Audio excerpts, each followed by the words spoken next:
Good evening students. हाँ, हम लोगों का चैप्टर 5 कंप्लीट हो चुका है। अब हम चैप्टर 6 पे आते हैं। चैप्टर 6 स्टार्ट करने से पहले हम छोटा सा एक गेम खेलते हैं, है ना। यहाँ पे कुछ वर्ड्स दिए गए हैं जिसको आपको अरेंज करना है। आप लोग दिमाग लगाइए, सोचिए और वर्ड्स को अरेंज कीजिए।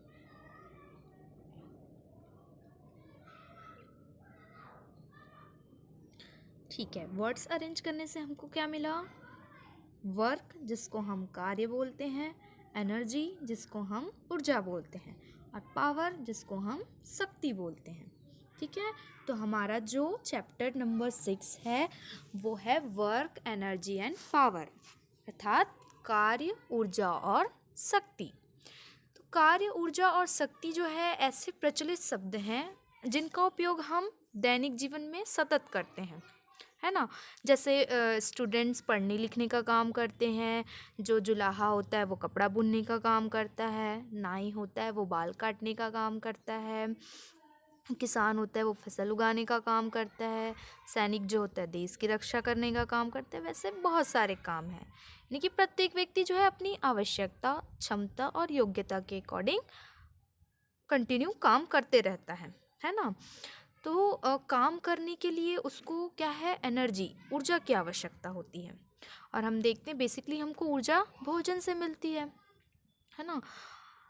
अब ये भी देखते हैं कि जो हम सभी लोग हैं वो अपनी अपनी शक्ति के अकॉर्डिंग काम करते हैं। जिसकी जितनी ज़्यादा ताकत होती है वो उतने ज़्यादा हैवी काम करते हैं, बाकी जिसकी नहीं होती वो ऐसे आसान वाले काम करते हैं। तो इस प्रकार से हम देख सकते हैं कि कार्य हो गया, ऊर्जा और शक्ति, ये क्या है, हमारे जीवन के अभिन्न अंग हैं, है ना। तो हम जो है इस चैप्टर में इनके स्वरूप, प्रकृति, प्रकार एवं अनुप्रयोग का अध्ययन करेंगे। तो सबसे पहले हम कार्य के बारे में पढ़ेंगे।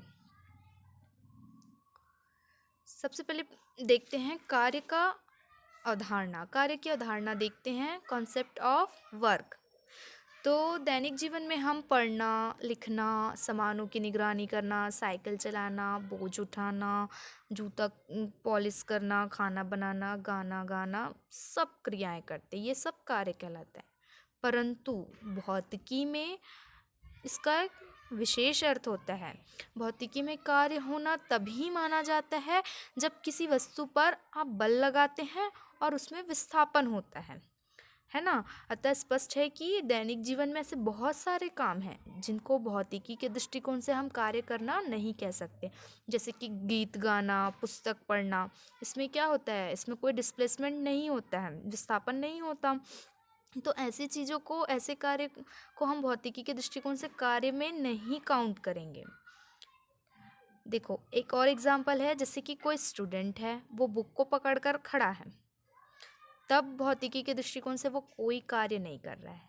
लेकिन अगर उस बुक को वो ज़मीन से उठाकर मेज पे रखता है, यानी कि यहाँ पे बल लगा करके बल लगाता है और डिस्प्लेसमेंट होती है, विस्थापन होता है, तब हम कह सकते हैं कि यहाँ पे उसके द्वारा कार्य किया गया। तो आप लोग ये देख सकते हैं चित्र पे, ये जो लड़की बुक पढ़ रही है, ये जो लड़की गाना गा रही है, यहाँ पे ये दोनों, अगर हम फिजिक्स में देखें तो ये कार्य का नहीं कहलाएगा, क्योंकि यहाँ पे कोई डिस्प्लेसमेंट नहीं है। जबकि अगर हम कुएं से पानी निकालते हैं या गेंद को ऊपर फेंकते हैं तो इसमें क्या होता है, डिस्प्लेसमेंट होती है। तो हम इन चीज़ों को, इन कार्यों को भौतिकी में कार्य होना मानेंगे। ठीक है, अब हम बेसिकली देखते हैं कि कार्य जो है दो बातों पर डिपेंड करता है, एक तो बल और एक तो विस्थापन। तो हम कार्य को कैसे परिभाषित कर सकते हैं कि किसी वस्तु पर लगने वाले बल तथा उसके द्वारा वस्तु में हुए परिवर्तन के गुणनफल को वस्तु पर किया गया कार्य कहते हैं। यानी कि कार्य बराबर बल गुणा विस्थापन। जितना बल हम लगाते हैं और वस्तु जितनी विस्थापन तय करती, मान लो कि ये कोई वस्तु है, उस पर हमने 1 न्यूटन का बल लगाया और वो 1 मीटर की दूरी तय किया, 1 मीटर विस्थापित होकर यहाँ पे पहुँची। तो इस बल का और इस विस्थापन का गुणनफल क्या कहलाएगा? कार्य। यहाँ पे यही कार्य कहलाएगा। अब आप लोगों को पता है कि बल जो है एक सदिश राशि है और विस्थापन भी एक सदिश राशि है। तो आप लोगों को ये भी पता है कि दो सदिशों का अदिश गुणनफल क्या होता है? एक अदिश राशि मिलती है, यानी कि वो कार्य एक अदिश राशि है। अब हम देखते हैं अचर बल द्वारा किया गया कार्य। सबसे पहले हम अचर बल क्या होता है ये समझ लेते हैं। वह बल जिसका परिमाण एवं दिशा नियत होता है वो अचर बल होता है। तो अगर कोई अचर बल है, किसी वस्तु पर कोई अचर बल लगाया जाता है और वो जो वस्तु है उसी दिशा में विस्थापित होती है जिस दिशा में बल लगाया जा रहा है, तो कार्य की माप क्या होगी? बल के परिमाण और बल की दिशा में वस्तु के विस्थापन के गुणनफल के बराबर होगी। अर्थात कार्य बराबर क्या होगा? बल गुणा बल की दिशा में विस्थापन।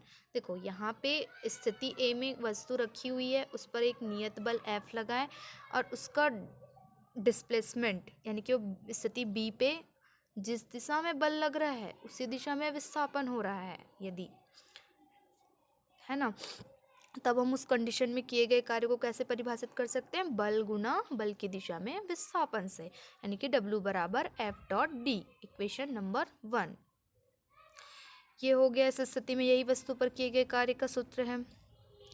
अब हम देखते हैं कि अगर हम जिस डायरेक्शन पे बल लगा रहे हैं वस्तु उसी डायरेक्शन पे विस्थापित नहीं होती है, उसकी विस्थापन की दिशा कोई दूसरी हो जाती है, जैसे कि यहाँ पे बल की दिशा ये है और विस्थापन की दिशा अलग हो जाती है, तो उस कंडीशन में कैसे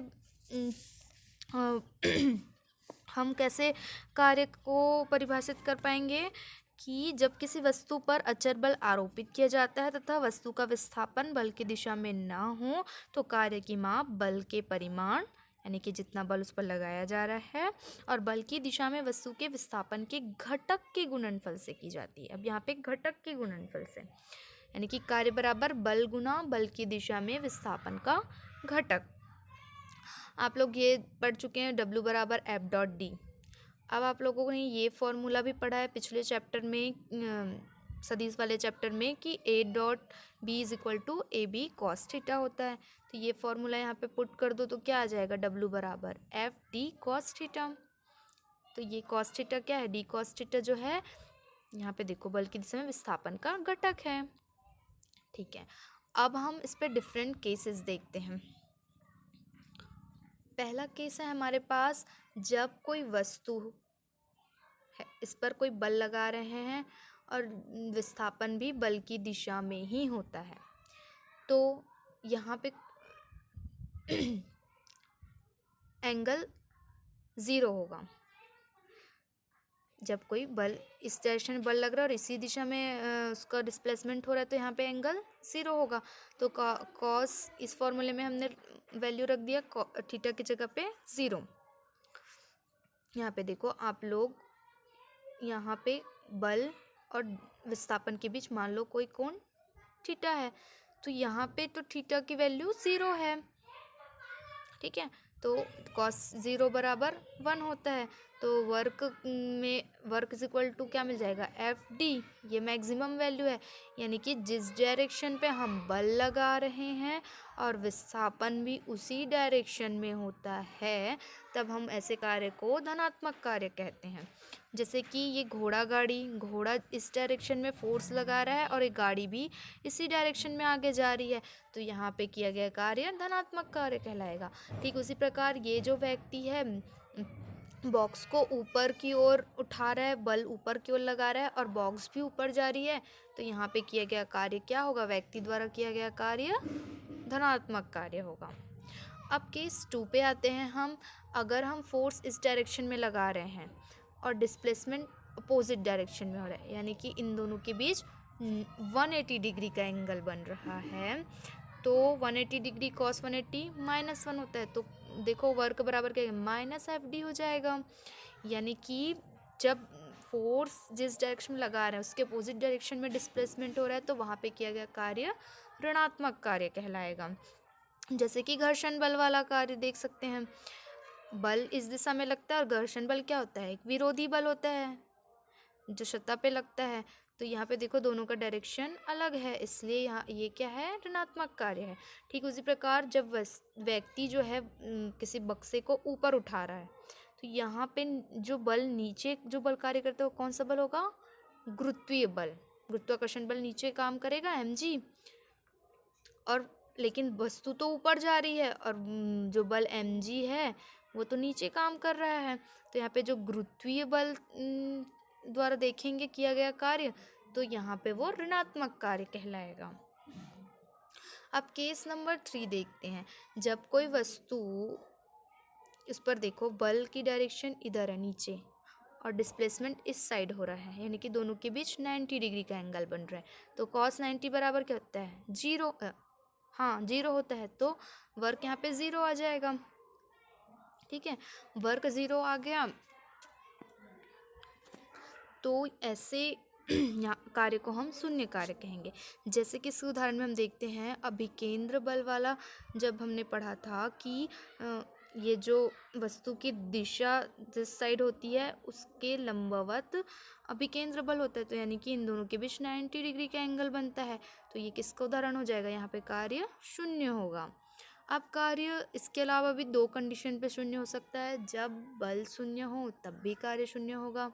जैसे कि अंतरिक्ष में पिंड की गति, वहाँ पे बल नहीं काम करता, बल शून्य होता है इसलिए 0। और जब डिस्प्लेसमेंट 0 हो तब भी वर्क 0 होगा। जैसे कि ये एग्जांपल है, अगर कोई व्यक्ति किसी दीवार को धक्का दे रहा है तो दीवार तो अपनी जगह से बिल्कुल भी नहीं हिलेगी, तो उस कंडीशन में हम क्या कहेंगे, यहाँ पे कोई कार्य नहीं हो रहा है, वर्क क्या है, शून्य है। अब हम कार्य की विमा देख लेते हैं। कार्य बराबर बल गुणा विस्थापन। तो बल का विमा और विस्थापन का विमा, तो कार्य का विमा क्या हो जाएगा, ml² t माइनस स्क्वायर।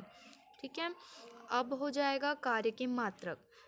पहले देखते हैं हम SI पद्धति में, तो न्यूटन मीटर हो जाएगा, जिसको हम जूल भी बोलते हैं। CGS पद्धति में डाइन सेंटीमीटर, जिसको हम अर्ग बोलते हैं। यानी कि किसी वस्तु पे अगर 1 न्यूटन का फोर्स लगाते हैं और 1 मीटर का डिस्प्लेसमेंट तय करता है, तो किया गया कार्य 1 जूल होगा। ठीक उसी प्रकार अगर 1 डाइन का बल लगाते हैं और वह जो है 1 सेंटीमीटर की दूरी तय करता है, तो वहाँ पर किया गया कार्य क्या होगा, एक अर्ग होगा। अब हम इस जूल और अर्ग के बीच संबंध देखते हैं। 1 जूल बराबर क्या था, 1 न्यूटन इंटू 1 मीटर। 1 न्यूटन बराबर हम जानते हैं 10⁵ डाइन होता है, और 1 मीटर बराबर 10⁵2 सेंटीमीटर। तो टोटल क्या हो जाएगा, 10⁵7 डाइन सेंटीमीटर। इसको क्या बोल सकते हैं हम, अर्ग बोलते हैं। तो 1 जूल बराबर 10⁵7 अर्ग होता है। ठीक है, 1 जूल बराबर 10⁵7 अर्ग होता है। ये दोनों में संबंध है, जूल और अर्ग में।